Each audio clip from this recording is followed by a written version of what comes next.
Welcome to the Fit Strong Women Over 50 podcast, episode number 107.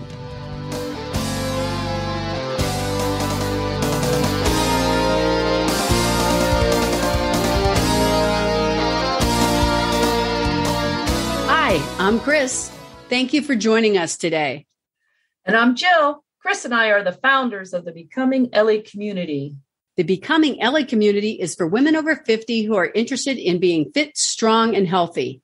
We named our group Becoming Ellie because Ellie was the Norse goddess of aging who beat Thor in a wrestling match. We thought, hey, we want to be like Ellie. You can find out more about the Becoming Ellie community and sign up for our newsletter at our website, becomingellie.com.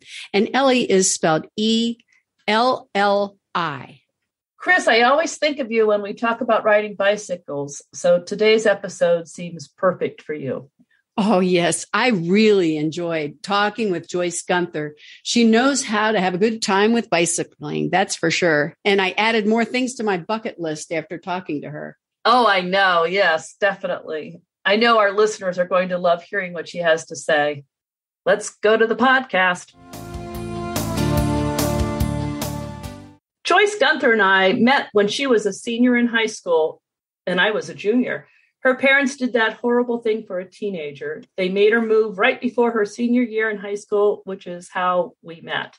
Then we ended up at the same college together. So I have known Joyce for a long time. Actually, I've known her husband a long time too, because he also went to the same college. Thanks to Facebook, Joyce and I reconnected after not seeing each other for a long time. Joyce lives in Central Ohio and has 2 adult daughters. Her education was in the sciences. She worked in business for many years and then ran her husband's medical office. Joyce is also very active with the American Red Cross and getting people to donate blood. She hosts blood drives and has been donating blood since she was in college. Joyce and her husband have completed bike rides in all 50 states and then turned their attention to Europe. We'll find out all about that. Thank you, Joyce, for joining us today. It's really good to talk to you.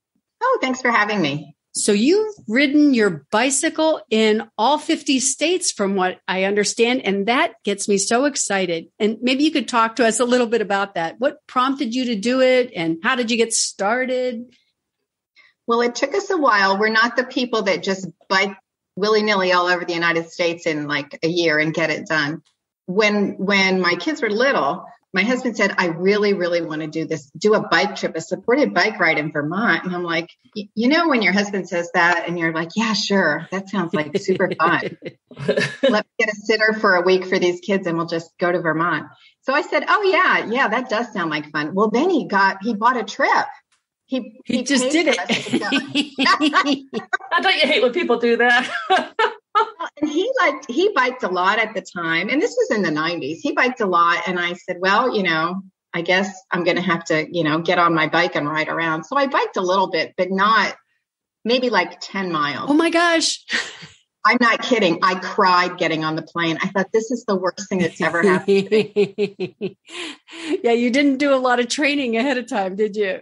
Well, at the point, I just thought there's no way that I can be that much better than I am right now. So I'm just going to go and see what happens. So we get to Vermont, and it was a tour with Vermont Bike Tours, which is a great company. And we did a tour of, I think it was central Vermont. It was like Stowe, and it was, you know, where people ski because there's a lot of hills. Yep. So anyway, we get there, and the supported bike tours, if you've never done one, they can be expensive. But what you get is, for one thing, they provide the bike. So you get a really great bike. Oh, that's great. They also take care of the bike. If you have a flat tire, if you have like a chain problem, if the bike just doesn't work for you, they have extra bikes. And so that's all provided. And that is really worth it. And also, you don't have to fly with your bike. Yeah. The logistics of flying with a bike would be challenging, I bet. Yeah. Every morning, you know, we would get up and you go from bed and breakfast to bed and breakfast, which is also really fun. Ooh. And also they take your stuff. So if you're going to move to different places, all your dirty, sweaty bike clothes are going ahead of you. You don't have to carry anything. Do they do your laundry too? No, they don't do that. No, but I would pay for that. Anyway, it's really great. And then every day you'll stop for lunch by the side of the road. And usually there's several routes. So that one day there might be a route that's only 10 miles, 20 miles, 30 miles, And what they do is they have one person that's driving the van and the other employee will like sweep, and they'll make sure everybody's safe and picked up and everything. And if you don't want to bike that day, you don't have to. And we've been on bike tours where people didn't bike at all. They just sat in the car and ate all the cookies. Well, maybe their spouse biked. That's what it was. It was like 3 women and their husbands really wanted to bike Napa, and they just wanted to eat cookies in the van, and everybody had a good time. Yeah. So. That's great. Well, riding in a van from B&B in Napa is actually not a bad deal. There's no doubt. Yeah, there's no doubt. So the best part about that was when we did it, I clearly don't know what I'm doing. And, you're riding a bike and it has like a lot of gears, like not like a 3-speed or a 10-speed like you grew up with. It's got like 27 gears on it. One of the guys would ride next to me and say, this is where you want to do this. And this is why. This is where you want to downshift. You do not want to downshift when you get to the hill. You want to be looking ahead, because you will break your chain. And, he talked about cross chaining. It was so interesting, but also you were doing it. It's sort of like learning how to drive a clutch. Yeah, they really talked you through how to get ready to go up those hills. Right. And then I wasn't crying. Yeah, that's great. But it was so much fun that as soon as we came home, I said, well, now I want to get a good bike. Yep. And then we realized we had biked like 12 or 15 states. And then we thought, well, you know what? We're going to bike in all the states. And you have to bike at least 10 miles, absolute minimum. But really, it was more like 20. Yeah. In every state. We would do it on vacations. We would sometimes just put our bikes in the car and pull over and bike. Check mark. Here's Montana. Okay, we can go home now. No, well, the way we got most of them done was with Amtrak. Oh, okay. That's how we did Montana. Yeah. Amtrak, the train. The train. Yeah. Wow. Tell us about that. That's interesting. Well, we got folding bikes from a company called Montague.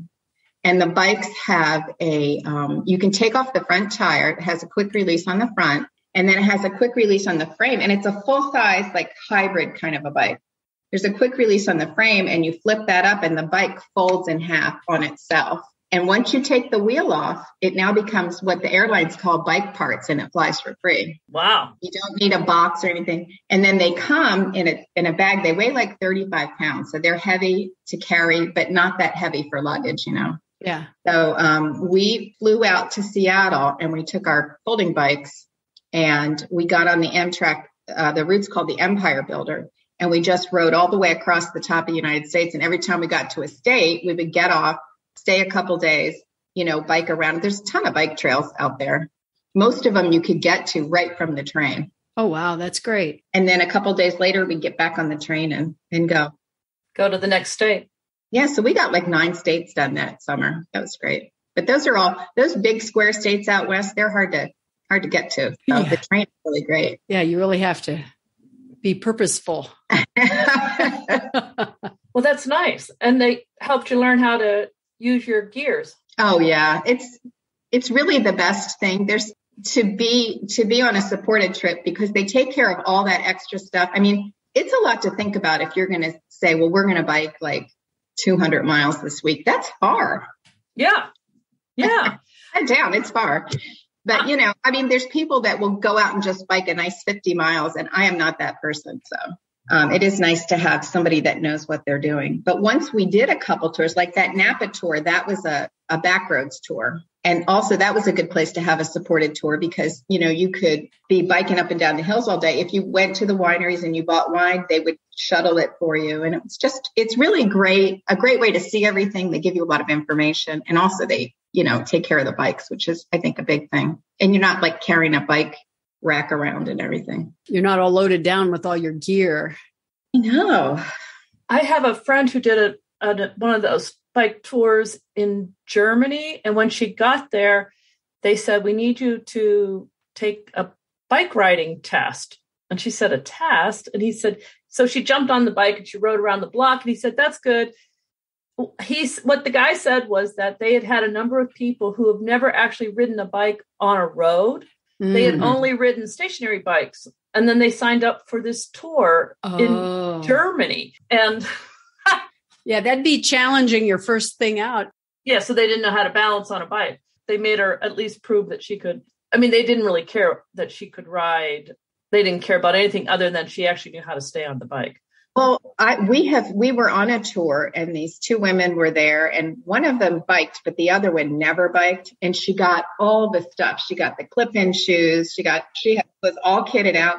And I'm not joking. The first day she fell and that was it. I mean, she ripped up, I think she ripped up her knee, but because she couldn't unclip. Yeah. You know how you do that way? Well, it's been my experience that people, including myself, fall at least 3 times with the clips. Mm-hmm. And it's almost like you got to learn how to, deal with it. Oh, yeah. Because it's a whole different thing. I have knee replacements now, so I do not use clips because I attach to the bike. Yeah.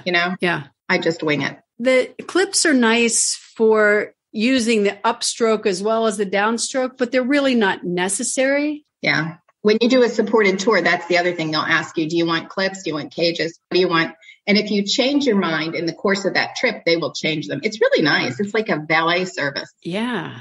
Wow. And they provided the lunch too. Yeah, it was nice. You got all 50 states by, sounds like different means. Train, just going on vacation. Train, boat, plane. Yeah. Okay. And then you said you started to look at Europe. I get that the past couple of years you've not been riding your bike in Europe, but probably. I know. But what kind of things did you do there? Well, for Europe in particular, I think for us, we would do a tour.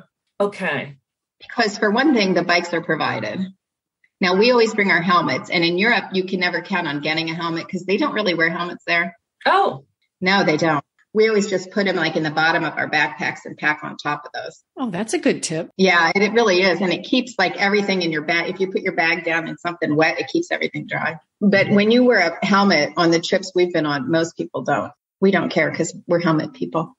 Yeah. We did a bike and barge tour in the Netherlands during tulip season. Ooh. Bike and barge. Yeah. Oh, wow. In the Netherlands during tulip season. Oh, that just sounds like a dream come true. I think that's going to go on my bucket list. It was pretty great. You should look at it. What I like about it is, first of all, it's not a giant like cruise ship. It's a very small ship and it goes up and down the river.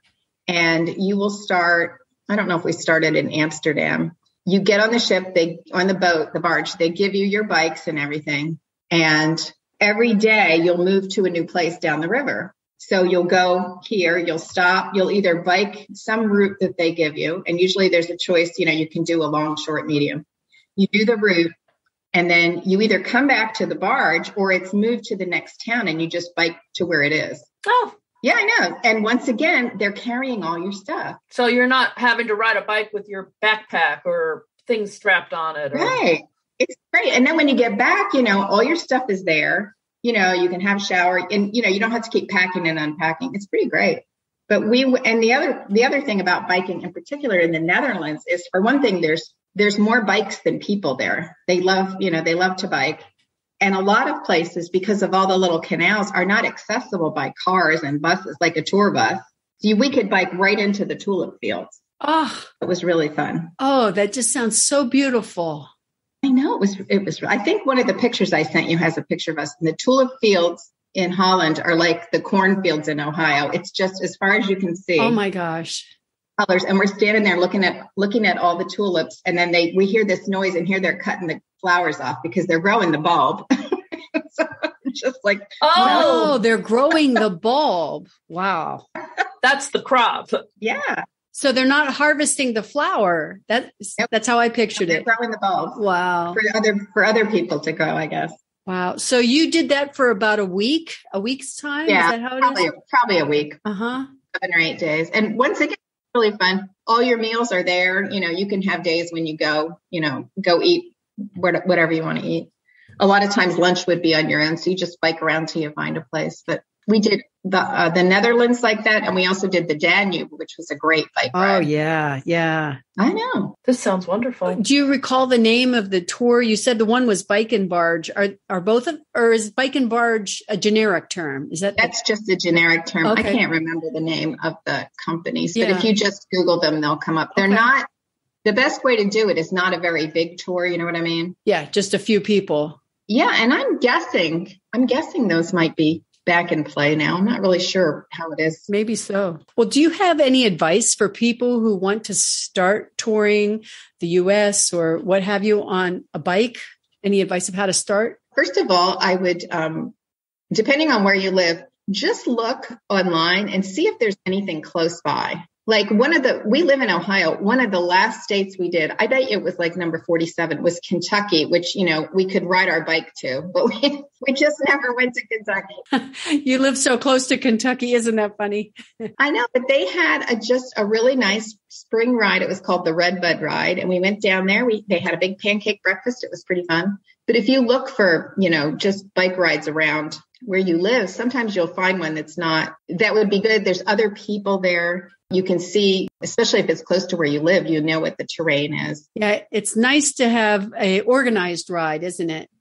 It is. And, because there's going to be people around. If you have a flat or you have like a bike problem, somebody will help you. It's a supported ride. Right. And, the roads are so crazy now. We almost never ride on roads anymore because we really like the trails. One of the best rides we did, I think the best ride we did was the ride from Pittsburgh to Washington, D.C. It's called the Great Allegheny Passage. That is something. And that is 100% bike trail. It's almost all that crushed limestone. Yep.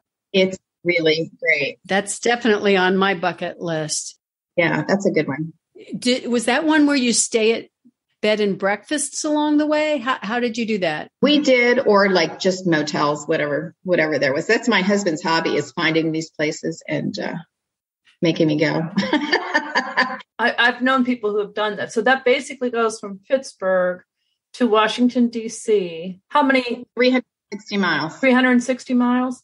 And I think it took us 6 days. Nice. Wow. And I want to point out, if you go from Pittsburgh east, there's a 20-mile downhill. Yeah. Don't go back. Do not come the other way, Jill. Yeah, I've heard that Pittsburgh's slightly uphill from Washington. The real benefit to rail trails is they cannot be very hilly because there was a train on it. Right, because trains don't do hills. Yeah. There's a lot to see. There's so much to see that you see on a bike. There's so much to see. We've been to a lot of state capitals just to see the state houses and, the state buildings. It's interesting. Alaska was really cool. They have their own train system, the Alaska Railway. Oh, right. And we put our folding bikes on there and took the train all the way north to south in Alaska. On the trains, the high school kids work as tour guides, and that's how they do their Alaska history. Oh. And they hope to get those kids to stay in Alaska, to stay and work in Alaska instead of moving away when they graduate.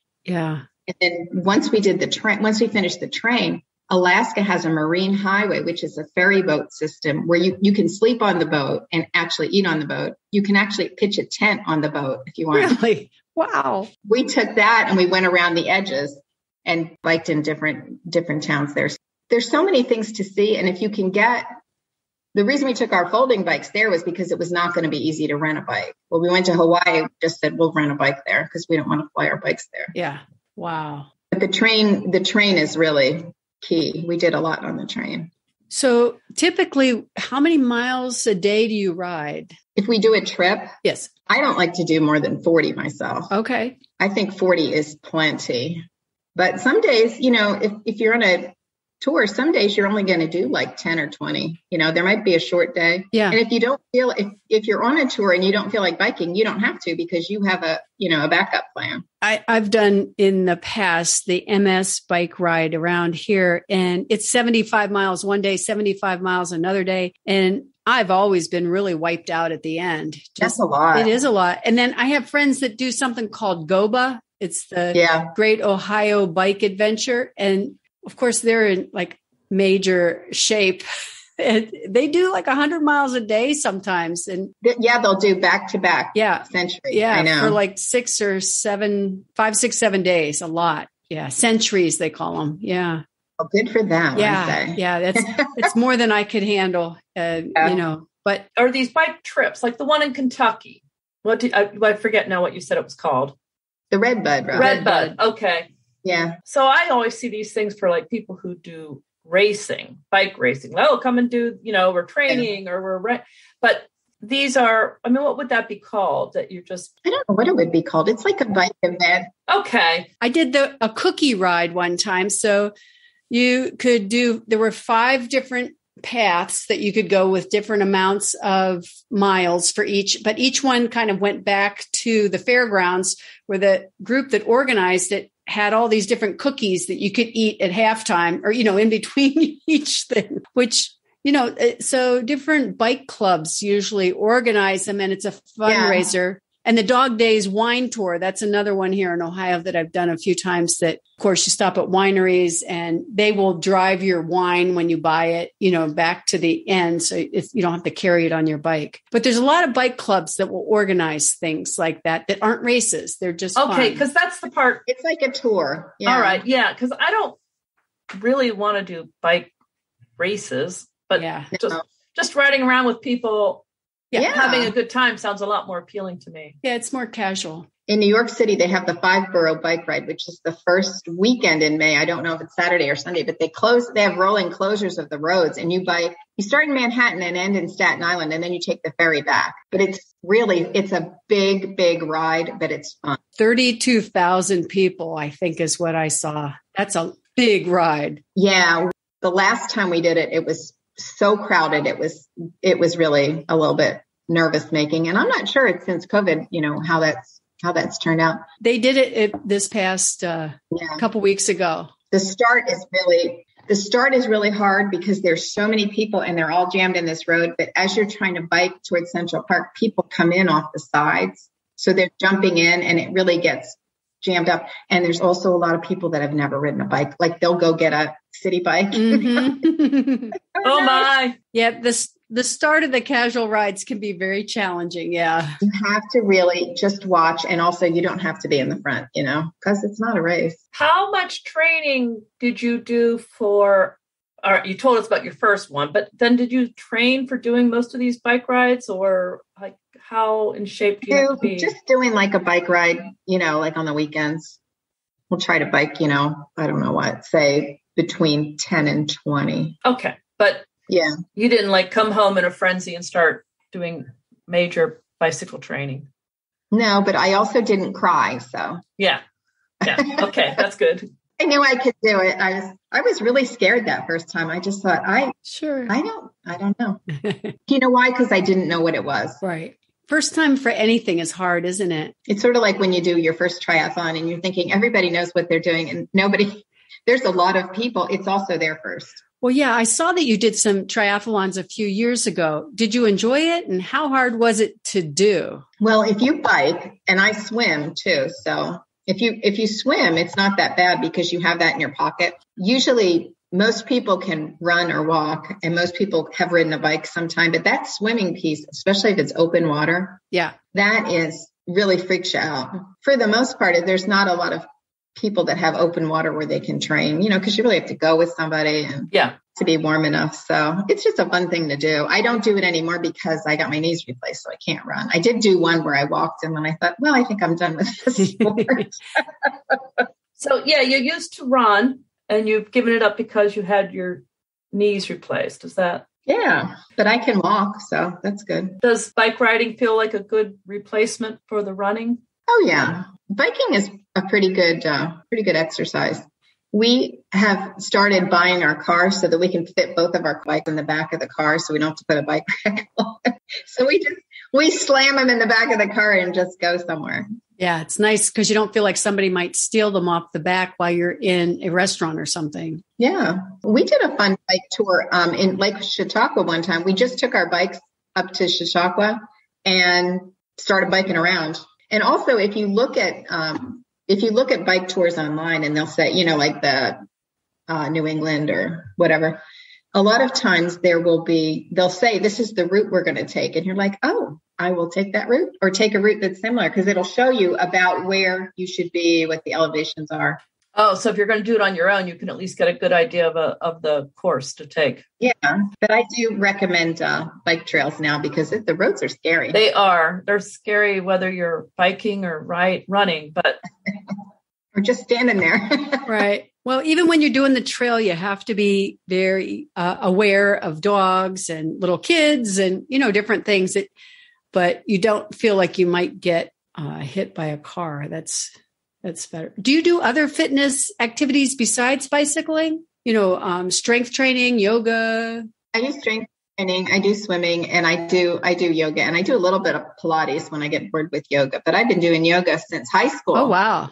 I know. It's good for you. What's your favorite type of yoga? I like vinyasa, I guess. Yeah. But I'll do anything. I'm not crazy about hot yoga, but sometimes warm yoga is okay, just not hot. Yeah. I'm warm enough, Yep. I'm 64. I'm very warm. I went to a gentle yoga class recently, and I have to say it was so wonderful. I don't know why. It was just like, this is the best thing I've done in a long time. Uh-huh. It wasn't a strenuous class at all. It was just really enjoyable. Yeah. And sometimes there will be like a relaxation class, and it feels like nothing, but it's a lot. Yeah. It's something. Started doing restorative yoga, and it unlocks the parasympathetic part of your brain or nervous system, I guess. There's something about it that it just restores you. I don't know. I guess that's why they call it restorative yoga. I think it helps you also get out of your mind, Yes. Get out of it really helps you. And I do use yoga a lot if I'm in a situation where I'm like really worried about something, or like you're in a meeting and you're nervous and you're thinking, could you just sit still for a minute and stop moving? Like I was behind somebody in church the other day and I wanted to just put my hands on him and say, stop moving, just stop. But it does help you calm your own mind down. Well, we're always on the go, go, go, go, go mindset. And sometimes you need to do the other part too. Did you say you do strength training or? Yeah. And swimming? And swimming. I just got back from swimming today. It was great. Swimming is really great for, non-weight bearing. Right. It's a lot easier on your joints. That's for sure. Yeah. It feels like you really stretch everything out too. Yeah. It uses the muscles differently somehow. And there's resistance, All right. From the water, a swimming coach we talked to was telling us that you really don't even realize it, but you are hitting resistance in the water. Well, the other thing is too, and I noticed this especially before I had my knee surgeries, it presses a lot of the fluid out of your tissue. Mm. It really does. It's just because you're immersed in water and that water pressure is just pushing everything down. It really helps to reduce swelling for me. Oh, interesting. That makes sense. So I have a bike set up in my spare bedroom and I use it over the winter as a indoor training bike. What do you do during the winter months? I usually use a stationary bike at the gym in the winter for biking. My husband bikes year round outside because he's like that. Really? Yes. Yeah, he does.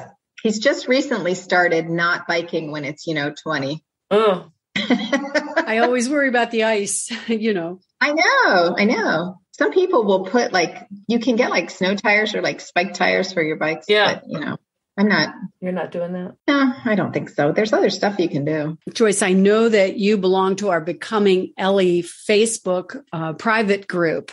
And I'm just wondering is there anything unique that you think for women over 50 that we should be doing, for women over 50 who want to be fit and strong? I like what you're doing. I like your recent protein thing. It's really hard to get enough protein. Yeah, it really is. I'm sitting here eating Iceland Provisions right now. It has looking 15 grams. There you go. Pretty good. Yeah. But I think you have a really a good community there too. People are really interesting. They seem to have broad interests and they're doing a lot of things. And also I like that everybody sort of cheers everybody else on. That's the part I like the best. It's so supportive. Yeah. And actually that's what the first triathlon I did was a women's triathlon, and the people were so nice.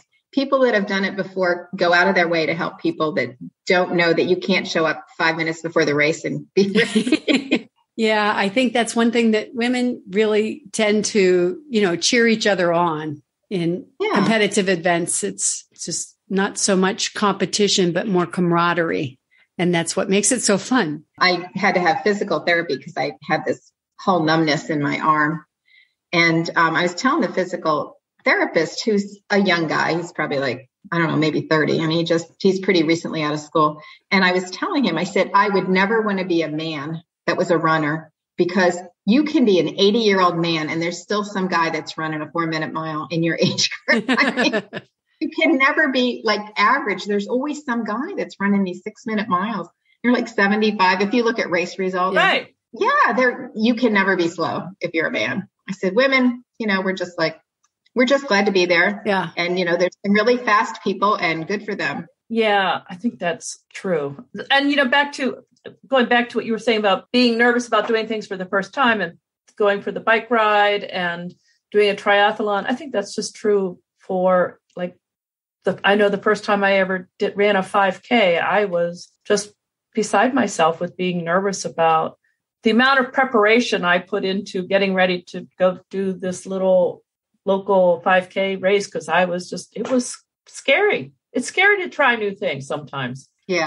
But then the feeling afterwards is so fun, isn't it? Yeah. I did it. Yeah. Yeah. I was talking to a lady a couple of weeks ago. Columbus had their half marathon, the Cap City, and she was going to run her first half. And she was, young. And she was really nervous. I said, well, first of all, you're going to get your best time ever for a half. And I said, second of all, this is a really fun race. It's so much fun. It's well organized. The start is great. The finish is great. It's fairly flat. I didn't tell you there's an uphill at the end, because I figured you don't need to know. Should worry about it the whole race. I said, just go out. Don't start too fast. You're going to have a great, great time. And she was really excited, but it'll be okay. It's fine. A half, or I think the best running distances for me are we're a 10K or a 10 mile. And if you have like a 10K in your pocket, in your running schedule, you can always do it half. You can always get there because you already can run 6, I wanted to ask you, going back to our introduction, we mentioned that you donate blood and set up blood drives. Can you tell us a little bit about that? Oh, yeah. Thanks for giving me the chance to do a commercial.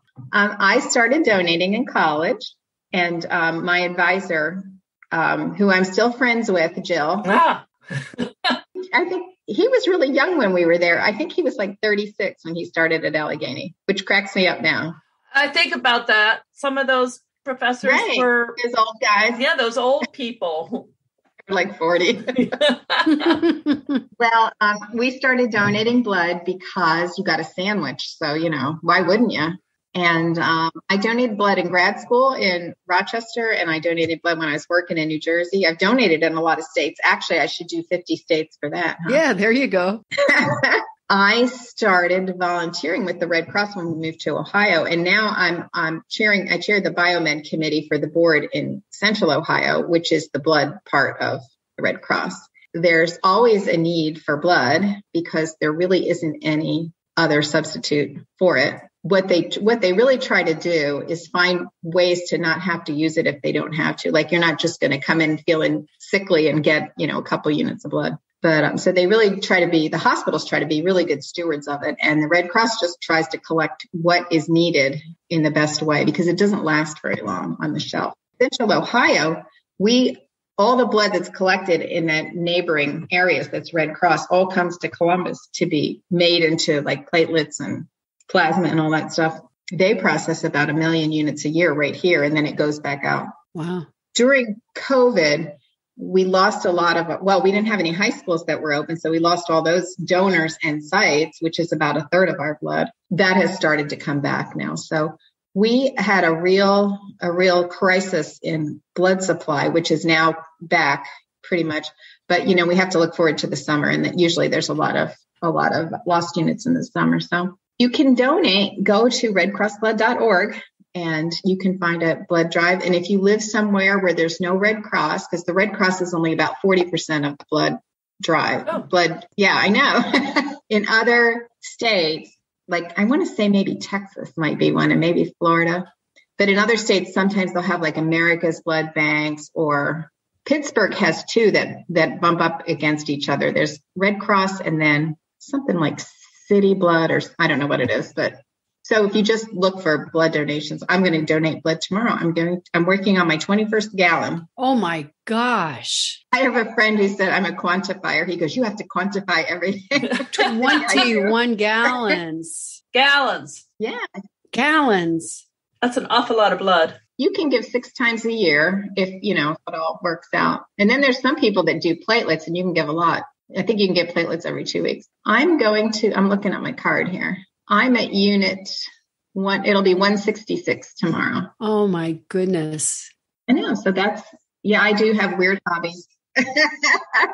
You've saved a lot of lives. When you think about it, you have saved a lot of lives. Well, if you ever have surgery, they always ask you if you will accept blood products because some people do not.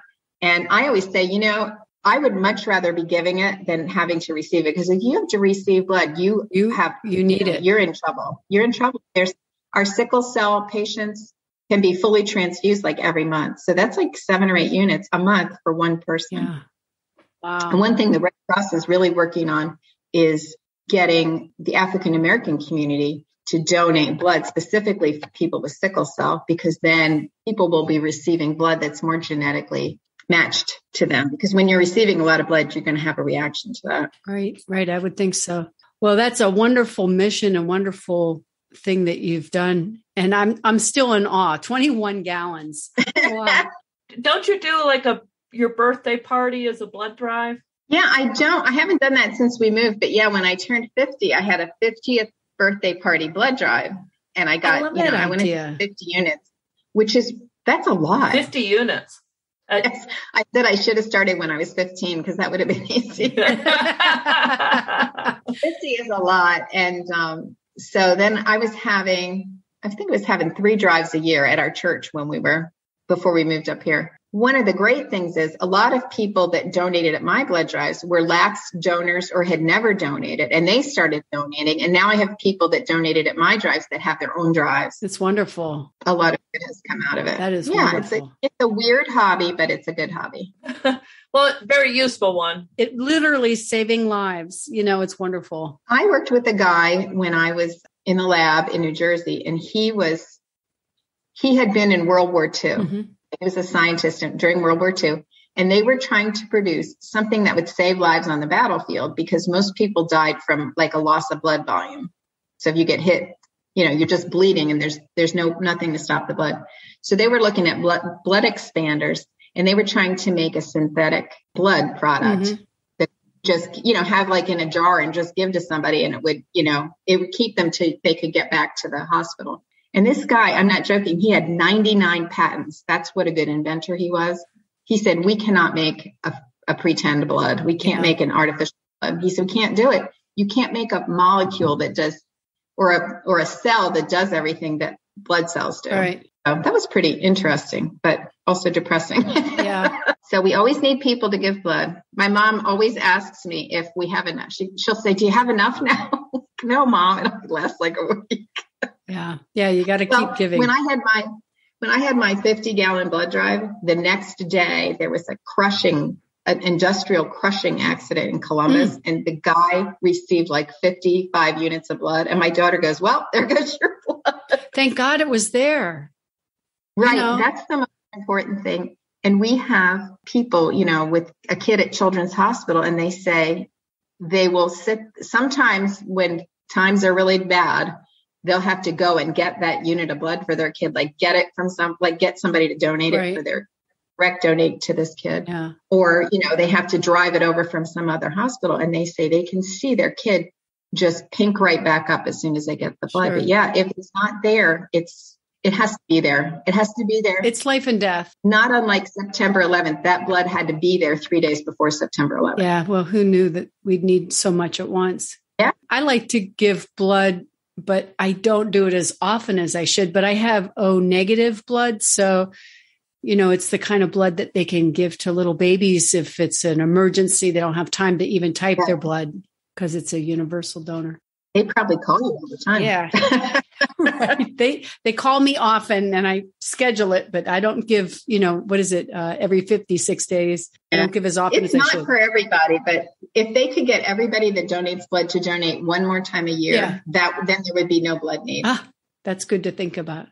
Yeah, it is. It's, we're getting there. Yep. Interesting. So let's talk about food. Oh, I'm eating this thing here. Oh, okay. So I was wondering, do you eat in any particular way? Like, are you paleo, vegan, vegetarian? I don't eat a lot of red meat just because I don't really care for it.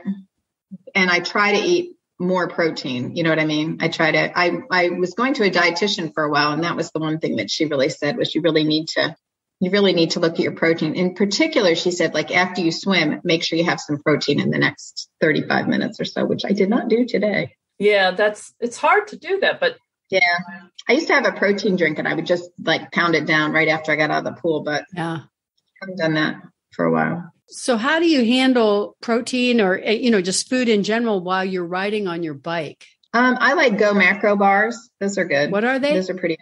They're Go Macro, GOMACRO. I don't think I've tried one of those. I'll have to see. Good. Yeah, having a bar on the bike is good. What other kinds of food do you carry with you? Usually fruit, Okay. Nuts, that kind of stuff. Peanut butter jelly sandwich. That's always good. Yeah. Especially on white mush bread. That's the best way. You know what I'm saying? Yeah, we do. It's in that little plastic bag and it's all smashed flat. It tastes just like third grade.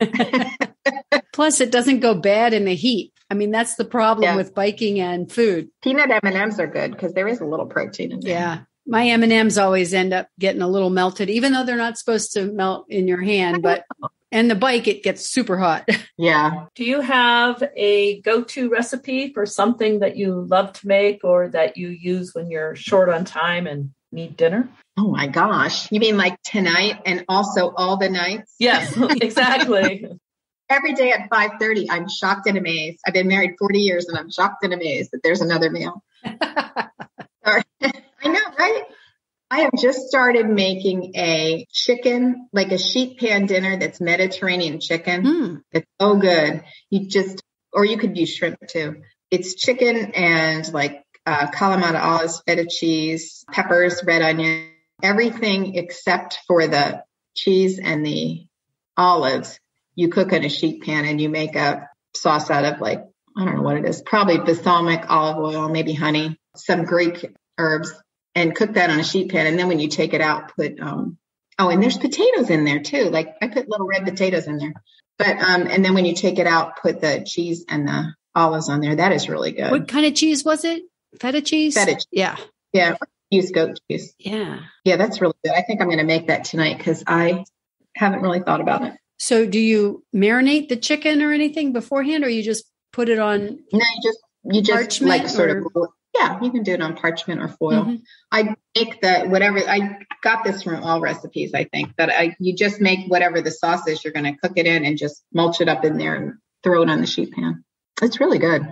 And it also looks really pretty. Yeah, thank you. It sounds like something that you could put out there and look very complicated, like something that took you a long time to cook. Yeah.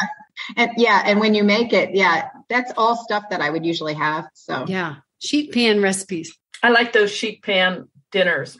Yeah, me too. I do too. They're easy. Yep. And I don't know why that's like something new. It seems like, why didn't we ever make food like that before? You know what I mean? I do. I don't know, because we didn't have the internet to tell us we could do it.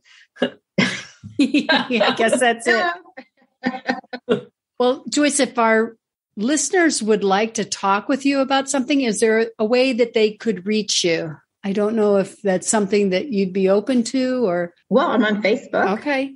Yeah, I'm in the Ellie group. So yeah, they can tag me in there. That's right. Yeah. Join the private group of Becoming Ellie. And then you could reach out to Joyce if you have a question about one of the tours she talked about, or, want to hear that recipe again, what have you. That's a great way. Thank you. Joyce, it has been so good to talk with you. Thank you so much for being here. And we really appreciate it.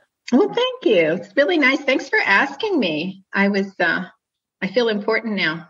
You are important. Thank you so much for talking with us. This was great. Thanks for doing the podcast. I really enjoy it. Oh, well, thank you. Yeah, it's a lot of fun. We learn a lot. Yep. Really, one of the great things about social media, some things are not great, but one of the great things is you really do, reconnect with people. And also, you have this whole Ellie community that, are people you might not have met otherwise. So yes. And it's interesting from I know even some of the earlier groups that I was in prior to Facebook groups and that I know a woman who's in Germany and one in Australia, and I've never actually met these people, but yeah, it's a way to connect with like-minded people. It's awesome. It is. It's amazing how over the years they stay in touch, and there you can meet up with them. I want to go to Australia. Yeah. Well, thank you so much for being on our podcast. We really appreciate it. Well, thanks, ladies. Yep. We'll talk to you soon. Okay. Bye-bye. Bye. Bye-bye. I think riding bikes in all 50 states is a great goal, and it's just a really fun thing to do. Yeah, I agree. And, I think those supported bike rides, the bike tours, they sound like a lot of fun and a great way to see different places without a lot of struggle.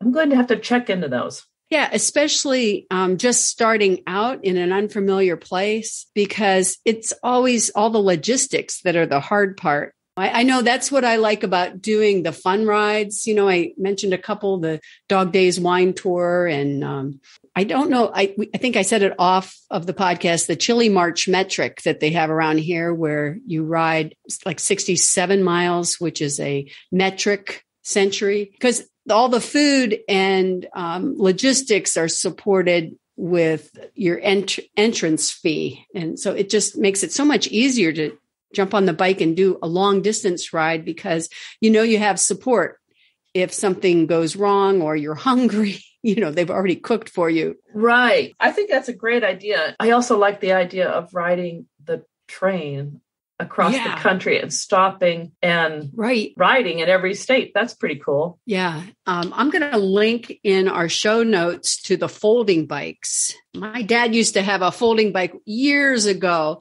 so I know a little bit of what they were like, but it was an uncomfortable bike to ride. But I am sure the bike that she has that folds up is not uncomfortable. Right. Well, just like everything else, technology-wise, things improve. Yeah, that folding bike that I'm thinking of is from the 70s, maybe even late 60s. I mean, it was a long time ago. Yeah. Yeah. Mm-hmm. Well, I think that's a great idea. Well, and it was also interesting about flying with the bike. Yeah. And that's a good thing. If you go to Europe and they just give you a bike to ride. That's the way to do it for sure. Then you're not having to transport a bike. Yeah. And I didn't realize that they aren't wearing helmets so much in Europe, because to me, wearing a helmet is such second nature now. Helmet, bike gloves, my clip-ons, you just kind of have your supplies or equipment or whatever. Yeah. I really notice when I see people riding without a helmet, it's very noticeable to me. Right. Well, the folks I see wearing no helmet generally have on blue jeans, which is probably the hardest thing on your legs when you're sitting there, because, most blue jeans have a double seam right through the seat area, and the chafing on a bike, especially in the summer, is a real potential. It's generally a beginner. I guess that's what I'm saying. Yeah. So I remember before I even rode a bike really as an adult, always looking at people in their bicycling clothes and sort of like, well, what, yeah, they're showing off their spandex. Yes. But it makes such a difference in your seat. When you actually start getting on the bike, you understand why they're wearing those bicycling clothes, because it's a good investment in your comfort. Well, for the listeners that are just starting out, don't judge how much your seat hurts if you haven't done the bike shorts, at least, Yeah, that's true. Because it's easy to just get discouraged after a few miles if you don't have the equipment that helps take the unfun part out of it. Yes. Yes, there is that padding in the bike shorts that does help a bit. Yeah. And so I want to just say something to our private Facebook group. If you're listening, when we post this podcast, please post a link to any of the fun rides that you have done, whether it's a tour or a single day ride or something. I'd love to see that in the comments in our Becoming Ellie group, because it's a great way for me to get inspired. And I learn so much when I see people post things like that. Yes. And, the other thing that Joyce talked about was when she did that triathlon, that it was for women only. Yeah. I keep hearing about those. I keep toying with the idea of trying to do like a sprint triathlon, a short one. Yeah. But I think the idea of a woman-only triathlon is a really nice thought about how to get started.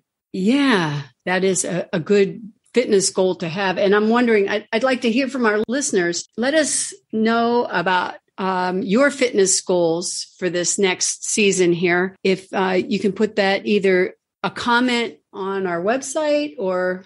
Yeah. And so like if you go on vacation and you have the thing that Joyce was doing was basically vacationing and getting in her bicycling.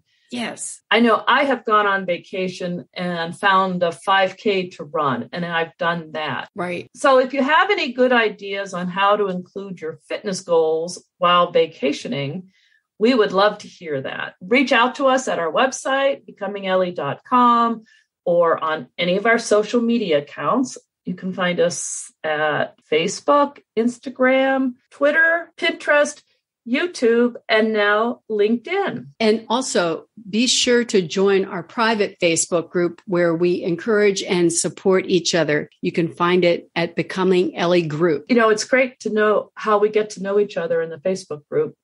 That's how we learned about Joyce's bike riding. It was really good talking with you today, Chris. I'm looking forward to our next episode of the Fit Strong Women Over 50 podcast. I am too. See you next time. Bye-bye. Bye.